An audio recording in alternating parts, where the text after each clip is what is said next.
Students, एक बार फिर से आपका एक नई वीडियो में बहुत बहुत स्वागत है। तो आज की इस वीडियो में आपके लिए लेकर आया हूँ रुक जाना नहीं योजना का इंग्लिश का रियल पेपर, जो कि कल हो चुका है। लेकिन ये पेपर आपके बहुत ही ज़्यादा काम का है। ऐसा इसलिए क्योंकि जो आपका सप्लीमेंट्री का एग्ज़ाम होने वाला है, उसमें जो आपका इंग्लिश का पेपर आएगा वो लगभग ऐसा ही रहेगा। बहुत कुछ क्वेश्चंस इसी से उस एग्ज़ाम में आपके पूछे जाएंगे। तो इस पेपर को आज हम देखते हैं और इसकी ग्रामर को भी डिटेल में समझते हैं। तो वीडियो में स्टार्टिंग से लेकर एंड तक बने रहिएगा। चलिए वीडियो को शुरू करते हैं। अब देखिए, हायर सेकेंडरी एग्जाम 2023 जून में ये रुक जाना नहीं योजना का इंग्लिश का पेपर था, क्लास 12th का। ठीक है, ये सेक्शन ए।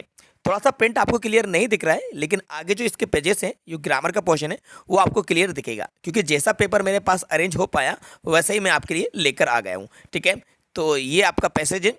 तो फिलहाल में अभी हम पैसेज के बारे में बात नहीं करेंगे, सिर्फ देख लीजिए। पैसेज को मैं बाद में एक्सप्लेन कराऊंगा किसी अदर वीडियो में। और ये नोट मेकिंग आई थी। इसके बाद आपके ये सेक्शन बी था, इसमें एक नोटिस आया हुआ था, ये नोटिस था। और इसके और में आप देखेंगे तो ये हमारा एक एडवर्टाइजमेंट आया हुआ था, you have lost and found वाला ये एडवर्टाइजमेंट आया हुआ था। और एप्लीकेशन के बारे में बात करें तो वही हमारी लाउड स्पीकर की एप्लीकेशन आई थी, जो हाईलाइट रहती है। और अब आते हैं हम ग्रामर पे, जो कि सेक्शन सी है। ठीक है, तो इस ग्रामर को हम डिटेल में समझते हैं। ये रही हमारी ग्रामर। ठीक है, क्वेश्चन नंबर फर्स्ट है, the train left half blank space और अगो ए इन द। आर्टिकल पूछा गया है, तो आर्टिकल आपको बताना है। तो इस और के पहले एन आएगा, आप सभी को पता है। और के पहले एन आता है क्योंकि यहाँ पे एच साइलेंट होता है, तो यहाँ पे आपको एन भरना है। अगर आपके एग्जाम में इस तरह से क्वेश्चन आए तो याद रखिएगा, यहाँ पे एन आएगा। एन करेक्ट है बेटा, है ना। एन राइट आंसर है क्योंकि एच साइलेंट है। वाउल साउंड आपको मिल रहा है, इसको हावर नहीं, इसको और बोला जाता है। और वन और यानी 1 घंटा। तो the train left half an और, एन करेक्ट है ना। सेकंड नंबर का है, आई हैव नॉट मनी। तो बेटा इसका जो राइट आंसर होगा वो होगा एनी। ठीक है, इसका आंसर एनी आएगा, I have not any money, क्योंकि सेंटेंस नेगेटिव है और नेगेटिव सेंटेंस में एनी का यूज़ होता है। तो सम और मैनी बिल्कुल नहीं आएगा। ठीक है, यहाँ पे राइट आंसर इसका एनी होगा, I have not any money. Question number third है, द बस कम लेट। इसका राइट आंसर में होगा, क्योंकि ये पॉसिबिलिटी है, द बस में कम लेट। कुड और शुड नहीं आएगा, में राइट आंसर है। नेक्स्ट क्वेश्चन देखते हैं, ही गैव मी मनी। तो इसका राइट आंसर सम आएगा, पॉजिटिव सेंटेंस है इसलिए सम यूज़ करेंगे, he gave me some money. Fifth number का जो क्वेश्चन है, इसका जो राइट आंसर होगा वॉज अलॉटेड, पैसिव वॉइस है। अरू was allotted me by warden. इसका राइट आंसर आएगा आपका वॉज अलॉटेड, क्योंकि ये पैसिव वॉइस है इसलिए। सिक्स नंबर पे जो है, ही टीचिंग हियर सिंस 1982। इसका राइट आंसर होगा हैज़ बीन। प्रेजेंट परफेक्ट का यूज़ का सेंटेंस है, इसलिए यहाँ पे आपको हैज़ बीन लगाना है। तो ये राइट आंसर इसका होगा ही हैज़ बीन। और ही डाइड, डाइड के साथ क्या होता है, ऑफ का यूज़ होता है, तो इसका जो राइट आंसर होगा वो आएगा of, he died of malaria. ठीक है, तो देखो इस तरह के जो क्वेश्चंस है वो आपके एग्जाम में भी आएंगे, जैसे कि मैंने आपको ऑलरेडी बता रखा है। और इसी की मैं आपकी प्रैक्टिस करा रहा हूँ कि एक आर्टिकल का क्वेश्चन आता है, आया, डिटरमिनर से क्वेश्चन आते हैं, वो भी डिटरमिनर क्वेश्चन हमारा यहाँ पे पूछा गया है। मॉडल से एक क्वेश्चन आता है, मॉडल के क्वेश्चन हमारे पूछे गए। इसके बाद सब्जेक्ट वर्ब एग्रीमेंट के क्वेश्चन, प्रीपोजिशन के क्वेश्चन, ये क्वेश्चन हमारे बराबर यहाँ पे पूछे गए हैं। वही हाईलाइट क्वेश्चन है जिनकी प्रैक्टिस मैं आपको करा रहा हूँ। इसी तरह से आपका सप्लीमेंट्री का एग्जाम भी आएगा। ठीक है, तो ये मैंने इसकी ग्रामर बता दी है। अब चलते हैं हम डू इज डायरेक्टेड पे। ये डू इज डायरेक्टेड है। ठीक है, देखो मैं आपको बता दें, थोड़ा सा क्लियर नहीं दिख रहा होगा, लेकिन मैं आपको रीड कर दूंगा तो आप इसको समझ जाएंगे। ही टीचेस इंग्लिश लिखा हुआ है यहाँ पे, है ना। He teaches English, change to negative, negative बनाना है, तो इसका राइट आंसर क्या बनेगा, देखो ही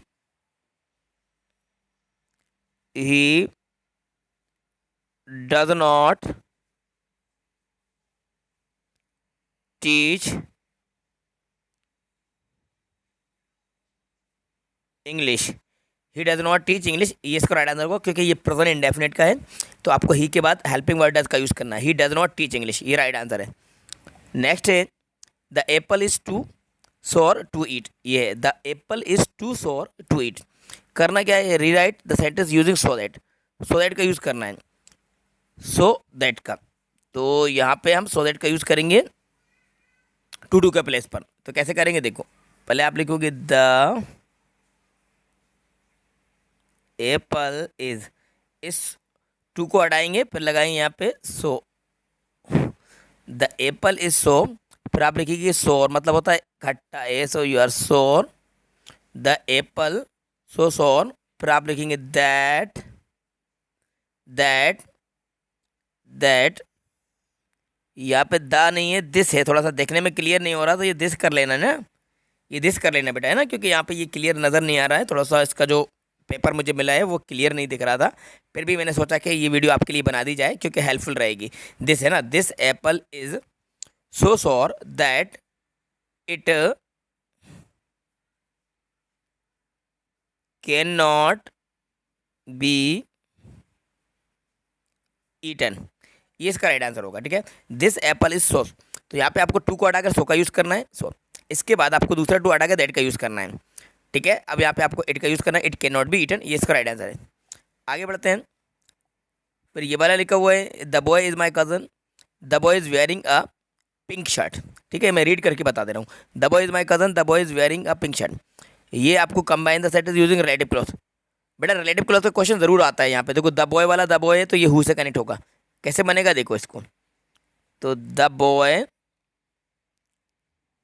अब इसका द बॉय हटाएंगे, यहाँ पे हम लगाएंगे who, relative pronoun, the boy who is wearing a pink shirt, तो यहाँ पे आप राइट कीजिए वेयरिंग अ पिंक शर्ट। ठीक है, पिंक शर्ट यहाँ पे राइट कर देता हूँ मैं, पिंक शर्ट। अब क्या बचा, इसमें बचा इज़ माई कज़न, तो यहाँ पे इसके बाद आप लिख दीजिएगा is my cousin, is my cousin, ये राइट आंसर होगा। The boy who is wearing a pink shirt is my cousin, लड़का जो पिंक शर्ट पहने हुए है मेरा कज़न है। ठीक है, ये राइट आंसर है। आगे बढ़ते हैं क्वेश्चन नंबर 4 पे, Indore is not as big as Mumbai, तो इंदौर उतना बड़ा नहीं है जितना बड़ा मुंबई है। करना क्या है, right the set is using comparative degree, comparative degree का यूज़ करके इसको रिराइट करना है। तो कैसे करोगे भाई, पहले ऑब्जेक्ट लिखोगे आप मुंबई, मुंबई, फिर लिखोगे इज, अब बिग की कंपैरेटिव डिग्री क्या होती है, बिगर होती है, तो यहाँ पे आप राइट कर दोगे बिगर, मुंबई इज बिगर, अब बिगर है तो यहाँ पे आप लगाइए than Indore, Mumbai is bigger than Indore, Mumbai Indore से बड़ा है, और वैसे भी Indore is known as mini Bombay, Indore को तो मिनी बॉम्बे कहा जाता है ना, तो Mumbai is bigger than Indore, ये ऐसे बन जाएगा। आगे देखते हैं, टू डू का यूज़ करना है, the parcel is so heavy that it can not be send by post, तो टू डू का यूज़ कैसे होगा, चलो इसको भी समझ लो। पहले लिखो the parcel, the parcel is, so को हटा के आप लिखो टू, फिर आप राइट कर दीजिए heavy, the parcel is too heavy. ठीक है, इसके बाद दैट को हटाकर फिर लिखिए to, the parcel is too heavy to, फिर इट कैन नॉट को हटा दीजिए, यहाँ पे आप लिख दीजिए टू बी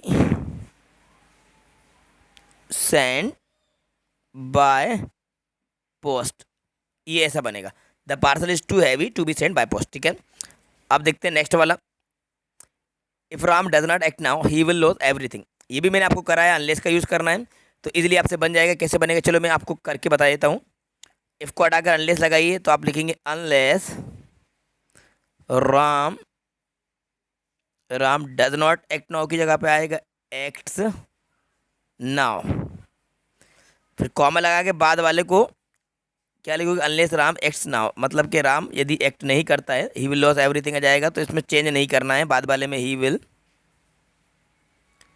एवरीथिंग, इसमें कोई चेंजेस नहीं होगा, है ना, ये ऐसे बन जाएगा। ठीक है, unless Ram acts now he will loss everything, ये बनेगा।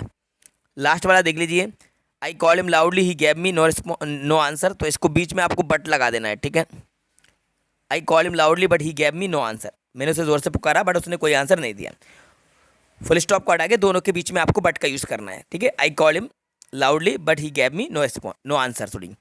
ये अब आपका सेक्शन डी था, ये एक्सटेट आया था, आई जंप्ड ओवर द बेंच। ठीक है, ये फर्स्ट लेसन का पहला वाला जो ना लास्ट लेसन उसका है ये। ठीक है, ये इसके क्वेश्चन आंसर हैं, इनकी प्रैक्टिस आपको करना है। ये ड्राइविंग वाला माई मदर एट 66 का एक्सटेट आया था, फर्स्ट चैप्टर का पोएम का, ये भी बन जाएगा आपसे। ये सेकंड एक्सटेट मिस्टर लेम वाला, ये इसकी क्वेश्चन है, और ये क्वेश्चन आंसर देखो कितने इजी आए थे। आपके सप्लीमेंट्री एग्जाम में भी इस तरह से क्वेश्चन आएंगे जो गैसिंग मैंने आपको बताई। देखो, what was France expected to be prepared, पहला वाला question, is Saheb happy working at the tea stall, why was Douglas determined to get over his fear of water, important. Why was Edla happy to see the gift, ये भी है। How was Gandhi ji able to influence lawyer, who was the English visitor. देखो बिल्कुल highlight question है ये, ठीक है। और ये वाले क्वेश्चन भी देखो, why has the mother been compare to the late winter moon, कितना इंपॉर्टेंट मैंने बताया है। हाउ माइटी डेड वाला ये भी है। What is the endless fountain, what is sold by the road side stand sellers, ये इंपॉर्टेंट क्वेश्चन है, ठीक है। और ये लॉन्ग क्वेश्चन भी देख लीजिए। इस तरह से क्वेश्चन आपके एग्जाम में आने वाले हैं, देखो बस इसकी आपको प्रैक्टिस करना है। ये क्वेश्चन सब देख लीजिए आप जल्दी से, ठीक है। तो फिर मैं आपको बता दूं कि ये जो पेपर मैं आपको यहाँ पे दिखा रहा हूँ, ये रुक जाना नहीं योजना का एमपी बोर्ड का पेपर है, जो कि आपका कल हो चुका है। और आप जो सप्लीमेंट्री एग्ज़ाम की तैयारी कर रहे हैं, तो उस सप्लीमेंट्री एग्ज़ाम की तैयारी के लिए ये पेपर बहुत ही ज़्यादा हेल्पफुल होगा, क्योंकि इस तरीके से आपके एग्ज़ाम में पेपर आएगा। और अगर आपने रुक जाना नहीं योजना का ही पेपर दिया था, तो आप इसके आंसर मैच कर सकते हैं जो मैंने आपको बताए हैं, और अपनी स्कोर भी आप चेक कर सकते हैं कि इनमें से आपने ग्रामर के कितने क्वेश्चन के आंसर आपने करेक्ट दिए। आई होप ये वीडियो आपके लिए हेल्पफुल रही होगी, तो वीडियो को लाइक ज़रूर कीजिएगा, अपने सभी फ्रेंड के साथ ज़्यादा से ज़्यादा शेयर कीजिएगा। यदि चैनल पर नए हैं तो चैनल को सब्सक्राइब भी कर लीजिएगा। Thanks for watching.